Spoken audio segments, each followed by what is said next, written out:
ইকরাম, এটা হচ্ছে কোরআনের প্রথম শব্দ। তো আসসালামু আলাইকুম, আমি আজকে আপনাদেরকে মেন্টালি হেলথ ডেভেলপ নিয়ে কিছু কথা বলতে চাচ্ছি। তো আমরা যখন অসুস্থতা বোধ করি, যেমন জ্বর ঠান্ডা যে কোনো ধরনের রোগই হোক না কেন, আমরা জানি আমাদের জ্বর ঠান্ডা হলে কি নর্মালি ওষুধ খেতে হবে, বা আমরা একটু বড় ধরনের রোগ হলে আমরা ডাক্তারের সাথে পরামর্শ করে আমরা মেডিসিন নিই। তখন আমরা নিজেকেই নিজের শরীরের কথা খুব চিন্তা করি যে কী করা যাবে না করা যাবে। আবার আমরা বডি ফিটনেস ঠিক রাখার জন্য জিম, তারপর বিভিন্ন ধরনের স্লিমিং টি, বর্তমানে যা চলছে ফেসবুকে আর কি, সেগুলো আমরা গ্রহণ করতেছি এবং নিজের বডি ফিটনেসটাকে শো অফ করার জন্য অনেক কিছু করতেছি।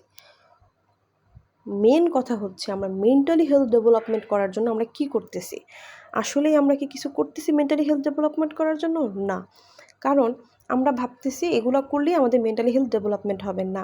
আমরা পারিবারিকভাবে বা আমাদের ব্যক্তিগতভাবে বা আমাদের অফিসিয়াল বা কর্মক্ষেত্র অনুযায়ী আমরা দিন দিন বিভিন্ন প্রবলেমের কারণে আমাদের মেন্টালি হেলথটা খুব লোয়ের দিকে চলে যায়।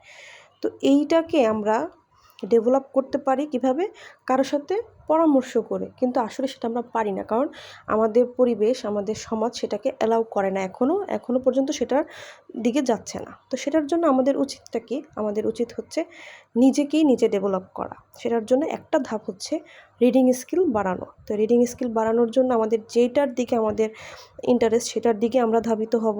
নোভেল ভাল লাগলে নোভেল, পয়েমস ভাল লাগলে পয়েমস, বা যে কোনো ধরনের যেদিকে আমাদের পছন্দ সেদিকে আমরা রিডিং স্কিলটা বাড়াবো। যদি রিডিং স্কিল বাড়াই, জ্ঞান বৃদ্ধির টপিকটা আমি বলবো না।